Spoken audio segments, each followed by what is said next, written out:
Assalamualaikum warahmatullahi wabarakatuh, sahabat. Alhamdulillah, syukur pada Allah Subhanahu wa taala. Bersalat kepada baginda Rasulullah sallallahu alaihi wasallam. Hari ini kita berjumpa lagi di Muntawa Studio, sahabat. Studio yang men-sharing motivasi untuk beramal kebaikan-kebaikan, men-sharing kisah-kisah orang terdahulu yang menjadi patron kehidupan kita untuk bisa selamat dunia akhirat.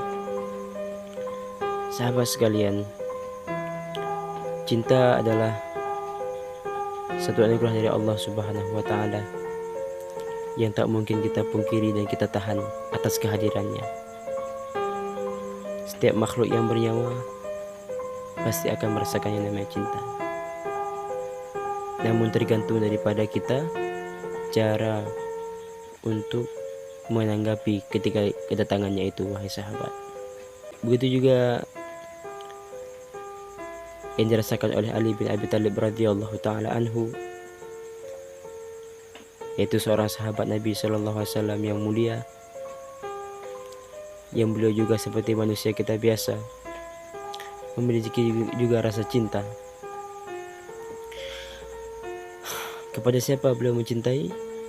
Kepada Fatimah radhiyallahu taala anha, putri baginda Rasulullah sallallahu alaihi wasallam. Sahabat sekalian, rupanya kedua manusia ini memiliki perasaan yang sama, saling mencintai. Namun tak satu pun di antara mereka yang mengungkapkannya, sehingga di antara mereka saling menyembunyikan. Banyak sekali ujian-ujian yang Allah Subhanahu wa taala uji untuk Ali bin Abi Thalib atas keimanannya dalam mempertahankan, mendiamkan rasa cintanya.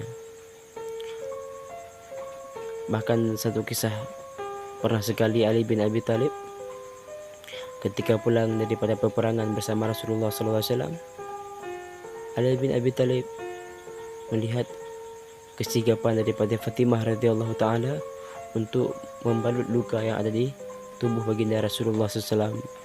Disitulah rasa cinta mulai bertumbuh lagi, menggubu-gubu lagi kepada Fatimah radhiyallahu taala anha. Namun sahabat, beliau terus mendamkannya, terus untuk menahannya. Dikarenakan apa? Dikarenakan keterbatasan daripada material yang beliau punya. Sebenarnya Ali radhiyallahu anhu sangat ingin untuk melamar Fatimah radhiyallahu taala anha, putri baginda Rasulullah sallallahu alaihi wasallam. Cuma dikarenakan material finansialnya tidak ada, maka beliau menangguhkan daripada lamaran tersebut. Sambil beliau berusaha terus lagi-lagi untuk mengumpulkan maharnya. Suatu hari terdengar kabar, wahai sahabat, bahwasanya Abu Bakar As-Siddiq radhiyallahu taala anhu, seorang sahabat yang mulia, as-sabiqun al-awwalun, orang yang paling pertama yang masuk Islam dan membenarkan Islam, ingin untuk melamar Fatimah radhiyallahu taala anha sebagai istrinya. Maka ketika mendengar berita itu, sahabat Ali radhiyallahu taala anhu mulai lemas. Dikarenakan kenapa? Dia merasa bahwasanya Abu Bakarlah yang pantas untuk Fatimah radhiyallahu taala anha. Bagi dia, saya ini bukan siapa-siapa. Abu Bakarlah yang telah pantas untuknya. Namun tak lama kemudian, sahabat, apa yang terjadi? Rupanya Rasulullah SAW menolak pinangan daripada Abu Bakar As-Siddiq radhiyallahu taala anhu. Setelah itu, ketika mendengar kabar tersebut, Ali radhiyallahu anhu mulai tenang lagi. Disitulah motivasi untuk mencari finansial daripada Ali radhiyallahu anhu mulai bertambah lagi. Beliau terus bekerja lagi untuk mengumpulkan mahar, ingin melamar Fatimah radhiyallahu anha tanpa dia ungkapkan, tanpa dia sampaikan kepada siapapun. Namun beberapa hari kemudian, sahabat, apa yang terjadi? terdengar lagi kabar ya, di antara masyarakat rupanya sahabat Nabi yang mulia Umar Ibn Al-Khattab radhiyallahu ta'ala anhu juga ingin melamar anaknya baginda Rasulullah SAW. Mendengar berita itu, mulailah Ali radhiyallahu ta'ala anhu lemas lagi sahabat. Memang saya nggak cocok untuk Fatimah radhiyallahu ta'ala. Umar berkata pasti Nabi menerimanya. Kenapa? Karena memang Nabi dah bilang seandainya ada Nabi setelahku, Umarlah orangnya. Umarlah yang pantas untuk Fatimah radhiyallahu anha. Namun apa yang terjadi wahai sahabat? Rupanya Rasulullah SAW menolak pinangan daripada Umar bin Khattab radhiyallahu taala anhu. Setelah itu apa yang terjadi sahabat? Apakah Ali radhiyallahu taala anhu senang dikarenakan pinangan daripada Umar ditolak? Rupanya berbalik wahai sahabat. Dia mulai ragu, dia mulai gundah gelisah. Apa yang dia pikirkan sahabat? Kalaulah Abu Bakar As-Siddiq radhiyallahu ta'ala anhu ditolak oleh Rasulullah, Umar bin Khattab radhiyallahu anhu ditolak Rasulullah, bagaimana lagi saya yang bukan siapa-siapa? Kata Ali radhiyallahu ta'ala anhu, bagaimana lagi saya ini? Akhirnya dengan kesedihan itu Ali radhiyallahu ta'ala anhu datang kepada Abu Bakar As-Siddiq radhiyallahu ta'ala anhu. Dia ingin curhat, ingin mengeluarkan isi hatinya atas keinginan dia untuk meminang anaknya Rasulullah sallallahu alaihi wasallam. Kali ini karena memang penyesalan begitu besar sehingga dia harus keluapkan sehingga supaya tenang pikirannya. Ketika dia datang kepada Abu Bakar As-Siddiq radhiyallahu ta'ala anhu mengatakan bahwasanya, wahai Abu Bakar, sesungguhnya aku ingin melamar juga Fatimah radhiyallahu ta'ala anha, namun dikarenakan kekurangan harta yang aku miliki, aku pun malu ingin bertemu dengan Rasulullah, ingin menyampaikan maksud tujuanku.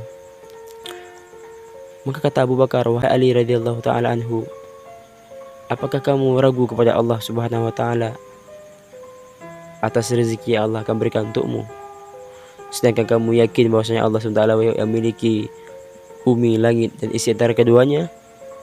Apakah kamu ragu dengan khazanah dari Allah Subhanahu wa taala? Pergilah kepada Rasulullah, wahai Ali radhiyallahu ta'ala anhu, sesungguhnya Fatimah itu sangat pantas untukmu, wahai Ali. Mendengar motivasi dari sahabatnya itu Abu Bakar As-Siddiq, maka Ali radhiyallahu anhu mulai lagi semangat sahabat. Beliau bertekad ingin datang kepada Rasulullah sallallahu alaihi wasallam. Maka ketika Ali radhiyallahu anhu datang kepada rumah Rasulullah SAW, maka Rasulullah bertanya, wahai Ali, apa tujuan kamu datang kemari? Ali diam, wahai sahabat. Dia malu menyampaikan itu, diam. Kemudian Nabi mempertegasnya lagi, wahai Ali, adakah kedatanganmu ke sini ingin meramal putriku Fatimah radhiyallahu ta'ala anha? Maka dari situlah Ali menjawab, betul wahai Rasulullah, betul wahai Rasulullah. Maka Rasulullah bertanya, apa yang kamu punya sebagai pinangannya, sebagai maharnya? Engkau tahu sendiri wahai Rasulullah, siapaku ini, apa yang aku punya? Aku tak punya apa-apa wahai Rasulullah, kecuali 3. Aku punya unta, yang aku punya cuman baju besi untuk aku berperang, pedang untuk menebas musuh, dan unta untuk aku mengambil air. Wahai Ali, kata Rasulullah, untamu itu untuk kamu mencari air untuk keluargamu dirimu, wahai Ali, untuk berjalan jauh. Dan baju besimu dan pedangmu itu kamu gunakan untuk melawan musuh-musuhnya Allah. Nah, aku butuh cuman baju besimu, wahai Ali, sebagai maharnya. Kau gantikan dengan jadikan sebagai maharnya, maka aku terima pinanganmu. Masya Allah sahabat, dari situlah Ali radhiyallahu ta'ala begitu bahagia, begitu senang dengan lamaran yang beliau terima. Dikarenakan selama ini memendam rasa itu, sehingga dia bisa mendapatkan hasil daripada rasa yang dia pendam selama ini, wahai sahabat. Jadi kata Rasulullah, wahai Ali, berbahagialah kamu. Sebelum aku terimalah pinang kamu dengan anakku di dunia ini, sesungguhnya Allah Subhanahu wa taala telah duluan meminangmu dengan Fatimah di langit, wahai Ali. Masya Allah sahabat. Rupanya dikarenakan mereka saling mencintai karena Allah, saling mencintai namun mereka diam, menjaga batas-batasan karena takut kepada Allah Subhanahu wa taala. Allah Subhanahu wa taala sendiri yang mengawinkan mereka di langit, wahai sahabat. Sehingga malaikat pun sudah tahu bahwasanya Ali akan menjadi istrinya, suaminya Fatimah radhiyallahu taala. Masya Allah sahabat. Inilah cinta. Inilah cinta yang sesungguhnya sahabat. Cinta sesungguhnya adalah cinta yang dijalankan sesuai dengan maksud Sang Maha Cinta. Siapa itu? Allah. Kita cinta kepada satu orang makhluk, seseorang itu wajar, fitrah kita. Namun bagaimana cara kita bisa kita untuk implementasikan, cara kita menjalankan cara gimana? Kalau kita punya rasa cinta kepada seseorang, terus kita pendam, nah, sampai datang waktunya halal. Bahkan apabila kita pendam terus sampai kita mati, maka kita akan dihitung pahala syahid sahabat. Kenapa? Karena kita mati dalam perjuangan. Sahabat sekalian, Allah Subhanahu wa taala Sang Maha Kuasa, mampu berkuasa atas segala-galanya. Allah Subhanahu wa taala Sang Maha Cinta, tahu apa yang kita inginkan, tahu apa maksud hati kita. Serahkan semua dalam hati kita ini kepada Allah Subhanahu wa taala. Insya Allah Allah akan turun tangan untuk perkara yang kita cintai, wahai sahabat. Sahabat sekalian, mungkin inilah sedikit pembahasan kita di pertemuan kali ini. Semoga Allah Subhanahu wa taala terus mengaruniakan kepada kita ini rasa cinta kepada Allah Subhanahu wa taala di atas segala makhluk-makhluknya. Saya Ahlul Nazar dari Mutawai Studio, kami mohon maaf. Subhanakallahumma bihamdika asyhadu an la ilaha illa anta astaghfiruka wa atubu ilaih. Assalamualaikum warahmatullahi wabarakatuh.